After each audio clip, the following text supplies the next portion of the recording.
Bonjour et bonsoir très chers internautes Balandia Kisalo RDC. Émission Amino Bolingara Mini Mingi présentée par votre humble serviteur Benjamin Mwanasuka, pièce contre pièce. Et aujourd'hui, nous allons encore essayer de décortiquer l'actualité politique au toujours d'éviter un mot dans l'Est de la République et Sikawapi.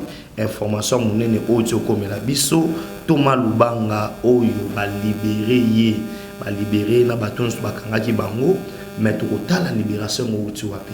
Ça chauffe entre Paul Kagame et Félix Antoine Tshisekedi Tshilombo. Qu'est-ce qui se passe entre le Rwanda et la République démocratique du Congo? On va parler tout au long de cette émission. On va parler encore hausse, il y a bas salaire, il y a bas policier. Hein? Awa nazo ibisa yo so za les gens na papa za policier. Tout le monde a déjà recépé là parce que dans le mois d'avril, déjà, mbongo na bango déjà bazosi makanto ou bien na bango na ndenge sengemi. On va essayer d'en parler. Nous allons parler Loufou, un exploit du président de la République façon au moderniser autobéni espace à frontière na biso avec autobéni bas scanner makamuno surtout pour fraude douanière et zala lisouté. On va essayer un peu de parler. Nous allons parler de plusieurs problématiques. On va parler de ce qui s'est passé entre Mosso avec les députés nationaux et ici on va parler confrontation au Ilika qui entre les généraux Amissi Kumba Tango Fort et François Beya. Si on est d'accord, si vous êtes d'accord, si vous me voyez dans vos maisons, c'est parce que derrière la caméra, il y a un homme, Lobo Kwanzambe. On va parler, mais ce que je peux vous demander est que abonnez-vous massivement à votre chaîne Autobengi Kisalo RDC. Vous abonnez massivement et vous allez cliquer là où on a écrit s'abonner. Vous vous abonnez là parce qu'on doit commencer à faire le direct et nous sommes à 800 et quelques abonnés. Il nous faut au moins arriver à 1000 et quelques abonnés. Cela veut dire on est tout prêt. Vous nous avez soutenu depuis le départ et vous ne nous lâchez pas. Nous demandons à ce que vous abonnez encore massivement parce que on va commencer à faire le direct et quand il y a un événement et tout qu'on sort, vous allez nous suivre en direct. Mais permettez-nous que nous puissions arriver à cela, à vous abonner massivement à votre chaîne Kisalo RDC. Et je tiens à saluer tout le monde. Et on va commencer avec notre émission. Nous allons parler de la sécurité. D'abord, le Premier ministre est en train de séjourner à l'Est de la République, plus précisément à Goma, pour évaluer l'état de siège. L'état de siège que plusieurs avaient critiqué, l'état de siège que tout le monde, tous les députés ressortissants de l'Est de la République, ils ont eu à critiquer, à parler de n'importe quoi. J'aimerais dire quoi par là? Les Congolais doivent me comprendre très bien. Vous devez vraiment bien me comprendre parce qu'on a voulu diaboliser quelque chose qui était important pour tout le monde. Ça veut dire là où il y a question de vie et la mort. La Constitution nous garantit que la vie humaine est sacrée. Mais dans le temps déjà, quand le président de la République a eu le pouvoir, il devait résoudre plusieurs problèmes. Et parmi les problèmes qui étaient des priorités, c'était entre autres l'Est de la République. On ne pouvait pas parler du Congo sans pourtant que nous puissions parler de Goma, Bukavu, Nord Kivu, Sud Kivu et Ituri. Et cette région-là était théâtre de plusieurs groupes armés. Ils entraient comme ils voulaient. C'était en complicité avec certains dirigeants qui ont dirigé ce pays pendant 18 ans. Et pendant 18 ans, personne n'osait lever le ton. Parce que pour eux, les Congo étaient à vendre. Pour eux, les Congo étaient quelque chose qu'on devait marchander et faire tout ce qu'ils voulaient. Et on a vu nos frontières étaient comme on appelle les passoires. Et que les gens entraient et ils sortaient comme ils voulaient. Il y avait plus ou moins plus de 350 groupes armés à l'Est de la République. Et c'était ça la situation sécuritaire que Joseph Kabila avait léguée à Tshisekedi. Et il y a eu plusieurs négociations qu'on a fait avec les rebelles. Or, l'État n'a pas ces droits-là, n'a pas le devoir de négocier avec les rebelles. Mais l'État plutôt a cette obligation. S'il y a un groupe rebelle, l'État doit les poursuivre et les chasser pour que la paix puisse régner. Et pendant 18 ans, il y avait eu un système qu'on appelait brassage, Et ce système-là consistait à quoi? Quand il y a un groupe armé qui s'élève à l'est de la République, les gouvernements de l'époque, ils négocient avec eux et ils disent que non, on doit prendre quelques officiers chez vous là-bas et les faire quoi? L'intégrer, les intégrer quoi? Dans l'armée congolaise. Chose qui n'était pas bénéfique pour les Congos. Parce qu'au départ, on doit comprendre quelque chose. Après avoir que Mosé puisse signer les accords de l'Émirat, dans ces accords-là, on prévoyait qu'une partie de notre pays devait être donnée au Rwanda, l'Ouganda et le Burundi. Parce que c'est eux qui ont aidé Mosé à faire la guerre. Or, en réalité, Mosé n'avait pas combattu. Vous devez vous comprendre bien. Mosé n'avait pas combattu. Qu'est-ce qui s'est passé? Les gens en avaient marre de Mobutu. Les gens, ils ont mal compris les messages d'Étienne Tshisekedi à l'époque. Les gens pensaient que le mal du Congo, c'était Mobutu, la personne de Mobutu. Or, que le mal du Congo, c'était le système mobutiste qui faisait en sorte que non, l'économie du pays, tout ce qui appartenait à l'État, les individus, je dis bien les individus, profitaient de cela. Or, on devait chasser le système. Les gens n'ont pas compris. Les gens ont cru que non, en chassant Mobutu, tout allait être résolu. C'était un coup de baguette magique qu'on devait frapper sur table. Et quand on frappe ça sur table, et le Congo automatiquement était devenu comme paradis. Or, ce n'était pas ça. Maintenant, qu'est-ce qui s'est passé? Mosé s'est permis de signer les accords en cédant une partie de notre souveraineté. Et ces gens-là, en venant avec Mosé, ils savaient bien et bien que non, quand nous arriverons à Kinshasa, nous aurons le pouvoir, il va nous céder et tout consort. Ils ont signé les accords de l'Émirat. Des restes mémoire était ce que Mulumba avait demandé à Mosé. Dites-moi, quels sont les accords que vous avez signés? Malheureusement, Mosé ne voulait pas accepter qu'il y avait eu des accords. Or, les accords étaient là et les trois pays tenaient aux accords. Et Mosé, vous savez bien l'histoire, on va essayer un peu de synthétiser. Et que Mosé en arrivant à Kinshasa, qu'est-ce qu'il a fait? Il a décidé de rompre avec les Rwandais, les Ougandais et les Burundais. C'était déjà trop tard. Ils ont décidé de tuer Mosé. Comme il s'est fait déjà beaucoup de rancines avec les Américains et tout consort, il était devenu un élément à abattre. Et après cela, on a tué Mosé. Vous savez bien l'histoire. Et les Congo étaient devenus maintenant là où tout le monde pouvait venir, ramasser ce qu'il voulait, faire ce qu'il voulait. Parce que Kabila, en devenant président, il était là pour obéir aux ordres du Rwanda. C'est pourquoi avec l'MPS4, Azarias Obewa, qui représentait le Rwanda, a eu ce qu'on appelle le ministère, la partie défense et sécurité. Son rôle était de faire quoi? Le rôle était d'infiltrer les Rwandais dans tous les services de sécurité congolaises et puis aussi de s'assurer que Joseph Kabila fera parfaitement tout ce que le Rwanda va décider. C'est comme ça que ce pays a été dirigé pendant 18 ans. Et après 18 ans, on a un nouveau président et avec toutes ces réalités ici, il devait maintenant faire quoi? Il devait commencer par le commencement, savoir qui sont derrière la guerre. Qui était derrière la guerre? Nous voyons la communauté internationale qui est représentée par tous ces pays-là. Parce qu'eux, ils visent que les minéraux, ils visent que nos ressources naturelles, ils vivent que de cela. Maintenant, il y avait aussi ce qu'on appelle la communauté des pays des Afriques, entre autres le Rwanda, l'Ouganda et le Burundi, qui profitaient de cette guerre-là. Parce que nous, on ne va pas se voiler la face. Si vous lisez dans les rapports Global Witness et tout, vous allez trouver que non, 88 milliards de dollars, c'est l'argent que l'Ouganda bénéficiait de l'or de la République démocratique du Congo. C'est vérifiable, il y a même des documentaires. Vous allez aussi comprendre quoi? Que le Rwanda était devenu premier pays producteur de coltan. Or, le Rwanda n'a pas les coltans. Ça se faisait comment? C'est par rapport aux accords qu'ils ont signés avec M. Kabila. Maintenant, Fachan devenant au pouvoir, Il ne pouvait pas dire aujourd'hui, il se lève un bon matin pour dire que non, non, on arrête tout. Il devait commencer par le voyage. Je sais que les gens ont eu à critiquer ce voyage. Non, il monte, il descend à chaque fois. Il est en train de faire des voyages.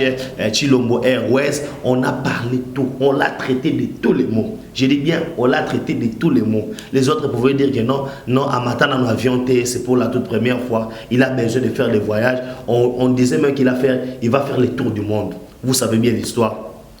On ne va pas entrer dans les détails parce que nous parlons sécurité. C'est pourquoi je vous ai rafraîchi la mémoire en vous racontant l'histoire, comment ça s'était passé. Maintenant, en arrivant au pouvoir, on a vu la communauté internationale. On a vu tout le monde. Et on devait voir maintenant les notables. En voyant les notables, les ressortissants de l'Est de la République, le député provincial et les notables de l'Est de la République en général, ils ont dit au chef de l'État que la guerre à l'Est de la République, les responsables de la guerre étaient à Kinshasa. Mais ça, c'était une haute accusation. Comment les responsables de la guerre sont à Kinshasa? Mais par contre, les gens qui meurent sont des Congolais. Très chers internautes, on a eu plus ou moins 20 millions de morts. Je dis 20 millions de morts. Là, c'est grave. Je vois aujourd'hui les gens se lever pour l'Ukraine. Oui, vous compatissez pour l'Ukraine. Alors la République démocratique du Congo, hein? On a violé nos mamans. On a violé nos enfants. Hein? On a tué nos parents. Et personne n'en parle. Il y a eu bain de sang. Plus de 194 fausses communes. Et le Congo était devenu un pays où tout le monde pouvait entrer et piller comme il voulait. Maintenant, comment ça devait se passer? Et le président de la République a commencé à réfléchir. J'ai dit tout ça pourquoi? Parce qu'il y a une équipe de la communication présidentielle qui est censée de vous informer de cela. Le bienfait, tout ce que le président a fait. Parce que nous avons un déficit de communication.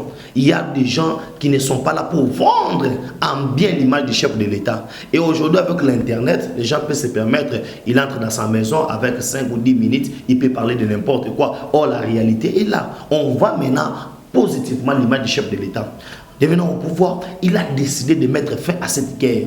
Et comme il a décidé de mettre fin à cette guerre qui est asymétrique, cette guerre dont plusieurs pays profitaient, ce n'était pas du tout facile. Il était devenu un élément à abattre. C'est pourquoi, depuis que Fathi a accédé au pouvoir, c'est plus ou moins 54 fois qu'on a voulu l'empoisonner. Et ils ont voulu même faire les coups d'État. Vous savez l'histoire. Et aujourd'hui, on est là où on est. Là où on est, c'est quoi? C'est l'exploit.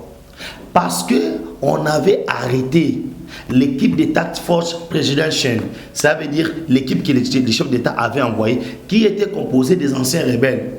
Parce que les chefs d'État avaient compris que non, pour bien prêcher les rebelles, qui puissent déposer les armes, ils doivent envoyer les anciens rebelles, entre autres Thomas Louaka et tout consort. Mais à notre grande surprise, au mois de février, on avait arrêté Thomas Louaka. Et Thomas Lubanga, pardon, j'ai dit Thomas Louaka, Thomas Lubanga et ses compagnons. Et les rebelles nous demandaient des sommes là impossibles. Le gouvernement de la République avait déjà décidé qu'on ne pouvait plus négocier avec les rebelles. Or, on devait maintenant mettre en place une politique pour faire quoi? Pour libérer ces gens-là. Et je vous dis, Kabila avait tué ces pays. Kabila avait fait quoi? Il avait infiltré notre armée. Quand Fathi est venu, il avait compris que non, je dois mettre le général comme état, le Boya Kachama, le général Timba, le général Nzouzi, les noms congolais. Parce qu'on avait au Congo le général Rubakura Mantira. Les noms qui n'existaient pas au Congo. Les noms pirement tout rwandais. Tu vois, même la morphologie qui démontre réellement que non, c'est un Rwandais. Mais chose grave, il dirigeait au Congo. Et Mouzé l'avait fait en nommant James Kabarebe comme étant chef d'état-major général. Et tous ces gens qui sont passés sur les Mouzites et tout consort, tous ces gens qui ont travaillé avec Kabila, ils savaient bien aimé que le système, c'est le Rwanda qui dirigeait. Parce que le Rwanda avait mis un pion, qui est Azara Soubewa, qui était là surveiller tous les mouvements de Kabila. S'il n'obéit pas aux ordres de Kagame, on allait les tuer. C'était comme ça. Et pendant 18 ans, les Congolais ont eu à souffrir. Et personne n'en parlait. Aujourd'hui, maintenant, on vient de libérer Thomas Lubanga. Comment il a été libéré? Là, on va essayer un peu de lire pour que vous puissiez comprendre que vous devez réellement vous abonner à votre émission et à votre chaîne Kisalo RDC, en vous abonnant à Kisalo RDC 1, c'est pour soutenir votre frère Benjamin Mwanasuka et pour avoir toutes ces actualités, parce qu'on va entrer en détail. On vient de libérer Thomas Lubanga, il était accompagné, Thomas Lubanga a été accompagné, Thomas Lubanga, Floribert Njaboudou et Loomu Bassisi sont libérés, pris en otage depuis plus de 2 mois par la milice Codeco. Ces membres de la Task Force présidentielle ont été libérés à la suite d'une opération montée par un officier de l'armée congolaise. Cela veut dire l'armée monte en puissance. On a vite compris que non, on ne peut pas négocier avec les rebelles. Le gouvernement de la République a pour vocation de ne pas négocier avec les rebelles. Et aujourd'hui, chose faite. C'est pour vous dire que non, la République démocratique du Congo, avec les chefs de l'État, c'est l'aspect sécuritaire. Parce que Fachi avait dit que non, si je n'arrive pas à mettre fin à la guerre à l'Est, j'ai échoué par rapport à mon mandat. C'était des déclarations fortes. Parce que les chefs de l'État devaient promettre. Et aujourd'hui, nous sommes en point de réaliser. Les gens qui critiquaient l'état de siège, aujourd'hui, l'état de siège nous démontre que non, ça a montré ses preuves. Ça a démontré que non, il a fallu qu'on puisse initier cet état de siège pour qu'on puisse avoir toutes ces vérités. Puis des 40 officiers arrêtés, rwandais, dans l'armée congolaise. C'était ces officiers-là qui parlaient avec quoi les rebelles et qui informaient les rebelles en temps réel. Et mes frères et sœurs, c'était eux qui informaient les rebelles pour leur dire le positionnement des FARDC. Comment on pouvait trouver le tenue des militaires? On trouve ça chez les rebelles. La nourriture qu'on donne aux FARDC chez les rebelles. Les FARDC incapables d'avoir des munitions et tout consort. Mais vous allez voir le rebelle avec des munitions. Comment ça s'est passé? Parce que l'armée congolaise était infiltrée. Nous entrons maintenant au deuxième sujet. Et on va essayer un peu de parler. C'est l'exploit. Au mois de... La fin du mois d'avril, on vient de tout changer parce que on vous avait bien dit que l'argent que Nicolas Kazadi est en train de mobiliser, l'argent mobilisé grâce aux efforts de l'IGF Gilles Alinguet, aujourd'hui maintenant, ça va produire des fruits. Et les policiers qui touchaient, les moins gradés, qui touchaient 161 000 francs 900 Congolais, va commencer à toucher 221 324 francs congolais. Cela veut dire, si je comprends bien, on a ajouté 40%. 40%. J'aimerais maintenant les gens qui disaient que non, Chilomboatika promesse n'a défaut, il est là seulement pour promettre, parler encore. Parce qu'en motivant nos militaires, nos policiers, nos soldats, ça va faire en sorte que non, ça va les motiver. Ils ne vont pas faire entrer les rebelles. Ils vont mourir pour la nation. Ils vont se sacrifier. Ils vont bien faire leur travail. Les policiers ne seront pas des mendiants. C'est comme ça que la République, cela veut dire les policiers les moins payés vont commencer à toucher 120 $.